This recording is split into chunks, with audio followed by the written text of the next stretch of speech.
kwamba tunaye mtetezi.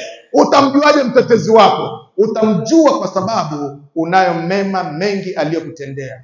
Hata uhai wako ni mema ya kutoka kwa Bwana. Bwana Yesu asifiwe. Hata afya ulionayo ni mema ya kutoka kwa Bwana.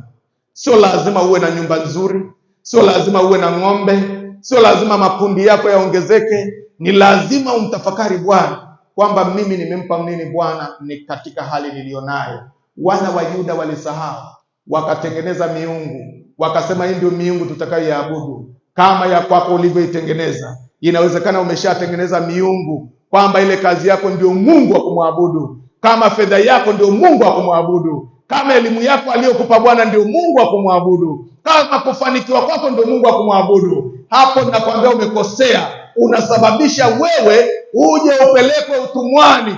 Wakati Nebukadneza alipoizuru Yuda, ni kwamba alitekwa yeye mfalme, akatekwa na nyumba yake, akatekwa na mali zake, akatekwa na silaha zake, silaha ambazo aliziandaa kwa ajili ya maadui. Ikafika mahali ni kupaangalia tu. Kuna watu wanaiangalia fedha, ndugu yangu. Bwana Yesu asifiwe sana. Yaani katika maisha yake anaangalia fedha, kwa sababu anazo fedha, lakini haziwezi kumtetea katika figo zake zilizoharibika, haziwezi kumtetea katika afya yake iliyoyumba, haziwezi kumtetea juu ya amani aliyoikosa kwenye nyumba yake, hawezi kutetewa juu ya jinsi alivyo, kwa sababu anachokihitaji hawezi kukipata, lakini fedha, mali anazo. Ndivyo walivyokuwa navyo wana wa Yuda. Wana mikuki, wana silaha, wana majeshi, wana kila kitu, lakini mbali na hivyo hawaweza kukumtetea Mungu asiwapeleke utumwani. Mungu akawapeleka utumwani na wakalia sana wakiwa utumwani. Mungu akawakumbuka tena. Bwana Yesu asifiwe. Mungu anamuinua Yeremia, ni kwamba tayari wao wameshalia, na Mungu akaona toba yao. Mungu akaona kushuka kwao. Mungu kuna kitu anachotaka kukiona kwako. Mungu anachotaka kukiona kwako, anataka ashuhudie kwamba umetoka katika eneo gani na sasa uko eneo gani katika kiroho, ulimwengu wa roho. Bwana Yesu asifiwe. Bwana asifiwe. Kwa hiyo kinachotakiwa ni wewe kujitetea, ni wewe kujipigania, utoke kwenye eneo moja la udhaifu wa kutokumjua Mungu, uingie kwenye kumjua Mungu sana.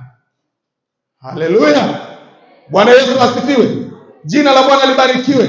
Sasa anaambiwa hizo tini nzuri ni kwa ajili na kuonyesha jinsi ambavyo nitakavyowarudia watu wangu waliotubu, nitakavyowarudia watu wangu na kuwarejesha tena. Hivyo ndivyo ninavyokuonyesha. Lakini ziko tini mbovu ambazo hazifai kuliwa wala hazifai kutunzwa. Maana yake anatoa mfano wale ambao walionusurika kwenda Babeli. Wale walionusurika hawakwenda Babeli, hao Mungu anawasemea kwamba ndizo zile tini mbovu. Bwana Yesu asifiwe. Jina la Bwana libarikiwe. Jina la Yesu libarikiwe. Anasema hizo ndio tini mbovu. Sasa kibinadamu unaweza kuangalia hivi, ambaye nataka nifute ile kauli ambayo unaweza kumuona mwenzako anapita kwenye mapito mazito. Mungu ameruhusu iwe hivyo, na ananyenyekea, na kila siku anahitaji maombi na maombezi, na kila siku ananyenyekea machoni pa Bwana, anatengenezeka, na mbinguni anakwenda huyo mtu. Bwana Yesu asifiwe. Lakini ole wa yeye aliye na uzoefu, yeye ni mlokole wa siku nyingi. Hata mwenzake akipata tatizo ananyosha kidole kwa kwamba huyu ndio amestahili kuyapata hayo, huyu ndio amestahili. Kwa sababu nimenusurika, sikuweza kuingia kwenye homa aliyopitia, sikuweza kuingia kwenye mtikisiko wa maisha aliyopitia, siweza kuingia kwenye changamoto kama yeye. Yeye unamuona kana kwamba ni mtenda dhambi, amemkosea Mungu, lakini kumbe we Mungu anakuangalia kama ni tini mbovu. Bwana Yesu asifiwe. Tena ufai, tena uwezi kuingia.